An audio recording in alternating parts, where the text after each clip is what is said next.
السلام علیکم، welcome to seek info. دوستو، یہ کہانی ہے ایک والد اور بیٹے کی۔ ایک دن بیٹے نے اپنے والد سے پوچھا کہ میری زندگی کی قیمت کیا ہے۔ باپ نے جواب دینے کی بجائے بیٹے کو ایک قیمتی پتھر دیا اور کہا، اسے بازار لے جاؤ اور بیچ دو، اور اگر تم سے کوئی اس پتھر کی قیمت پوچھے تو اس سے کچھ بھی مت کہنا، صرف اس کے سامنے اپنی 2 انگلیاں کھڑی کرنا۔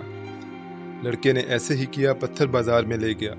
وہاں ایک عورت لڑکے کے ہاتھ میں پتھر دیکھ کر کہنے لگی کہ اس کی قیمت کیا ہے۔ لڑکے نے خاموشی سے عورت کے سامنے 2 انگلیاں کھڑی کی۔ عورت نے یہ دیکھتے ہوئے کہا کہ میں تم سے یہ پتھر $2 میں خرید لیتی ہوں۔ لڑکا گھر گیا اور والد کو بتانے لگا کہ بازار میں ایک عورت مجھ سے یہ پتھر $2 میں خریدنا چاہتی ہے۔ والد نے دوبارہ بیٹے سے کہا، تم اس پتھر کو کسی عجائب گھر میں لے جاؤ، اور اگر کوئی بھی قیمت پوچھے تو اسے کچھ مت کہنا، صرف اس کے سامنے اپنی 2 انگلیاں کھڑی کرنا۔ لڑکا والد کی بات پر عمل کرتے ہوئے پتھر کو ایک عجائب گھر میں لے گیا۔ وہاں ایک آدمی نے پتھر خریدنا چاہا اور لڑکے سے اس کی قیمت پوچھنے لگا۔ لڑکے نے آدمی کے سامنے 2 انگلیاں کھڑی کی۔ وہ آدمی کہنے لگا کہ میں تم سے یہ پتھر $200 میں خرید لیتا ہوں۔ لڑکا سن کر حیران ہوا اور دوڑتا ہوا گھر پہنچا اور والد سے کہنے لگا کہ عجائب گھر میں ایک آدمی مجھ سے یہ پتھر $200 میں خریدنا چاہتا ہے۔ والد نے ایک دفعہ پھر بیٹے سے کہا کہ آخری بار میں چاہتا ہوں کہ تم اسے قیمتی پتھروں کی دکان پر لے جاؤ۔ دکاندار کو پتھر دکھانا، لیکن اسے کچھ مت کہنا، اور اگر وہ قیمت پوچھے تو اس کے سامنے بھی اپنی 2 انگلیاں کھڑی کرنا۔ لڑکا ایک بار پھر قیمتی پتھروں کی دکان پر چلا گیا اور دکان والے کو پتھر دکھانے لگا۔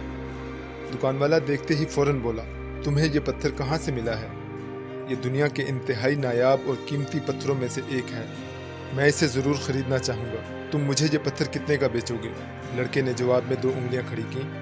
آدمی کہنے لگا کہ میں تم سے یہ پتھر $2 میں خرید لیتا ہوں۔ لڑکے کو کچھ سمجھ نہیں آئی کہ وہ آدمی کو کیا جواب دے۔ وہ دوڑتا ہوا اپنے باپ کے پاس پہنچا اور کہنے لگا کہ ایک آدمی مجھ سے یہ پتھر $2 میں خریدنا چاہتا ہے۔ والد نے بیٹے کی طرف دیکھتے ہوئے کہا کہ اب تمہیں پتہ چلا کہ تمہاری زندگی کی قیمت کیا ہے۔ تم نے دیکھا کہ اس سے کوئی فرق نہیں پڑتا کہ تم کہاں سے آئے ہو، کہاں پیدا ہوئے ہو، تمہارے پاس کتنے پیسے ہیں۔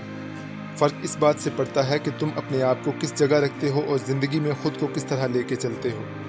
تم اپنی ساری زندگی خود کو $2 کا پتھر سمجھ کر بھی گزار سکتے ہو، لیکن ہر انسان کے اندر ایک قیمتی ہیرے جیسی کوئی نہ کوئی صلاحیت ضرور پوشیدہ ہے جس سے وہ لا علم ہے۔